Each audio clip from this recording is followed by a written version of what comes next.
கன்னியாகுமரி மாவட்டம் குளச்சல் பேருந்து நிலையத்தில் உள்ள கோல்டு கவரிங் நகை விற்பனை கடையில் திமுக பேரூராட்சி பெண் துணைத் தலைவர் 4 பேருடன் சென்று ஊழியரின் கவனத்தை திசை திருப்பி நகைகளை திருடும் சிசிடிவி காட்சிகள் வெளியாகியுள்ளன.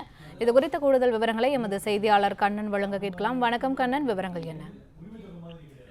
வணக்கம். அதாவது கன்னியாகுமரி மாவட்டம் கண்கள் பகுதியைச் சேர்ந்தவர் சார்லின் சாம். இவர் குளச்சல் பேருந்து நிலையத்தில் உள்ள வணிக வளாகத்தில் கோல்டு கவரிங் நகை கடை நடத்தி வருகிறார். கடையில் மாடர்ன் 1 கிராம் கோல்டு கவரிங் மற்றும் 50 நகைகளை விற்பனைக்கு வைத்துள்ளார்.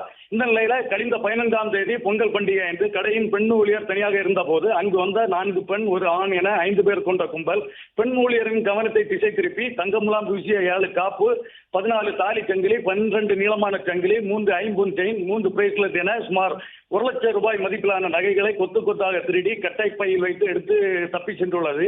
இது குறித்து சார்லின் சாம் கொடுத்த புகாரின் அடிப்படையில் வழக்கு பதிவு செய்த குளச்சல் போலீசார் சிசிடிவி காட்சிகளின் அடிப்படையில் திருட்டில் ஈடுபட்ட திமுகவை சேர்ந்த புத்தளம் பேரூராட்சி பெண் துணைத் தலைவர் பால் தங்கம், அவரது டிரைவர் உட்பட 4 பேரை கைது செய்தனர். மேலும் தலைமறைவாக இருக்கும் ஒரு பெண்ணை தேடி வரும் நிலையில திமுகவை சேர்ந்த பேரூராட்சி துணைத் தலைவர் கும்பலாக சென்று நகை திருட்டில் ஈடுபடும் சிசிடிவி காட்சிகளும் தற்போது வெளியாகி பரபரப்பை ஏற்படுத்தியுள்ளது.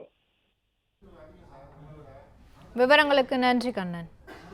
பிளே ஸ்டோர் மற்றும் ஆப் ஸ்டோரில் இருந்து பாலிமர் செயலியை QR கோடு மூலம் பதிவிறக்கம் செய்யுங்கள். செய்திகளை உடனுக்குடன் பெறுங்கள்.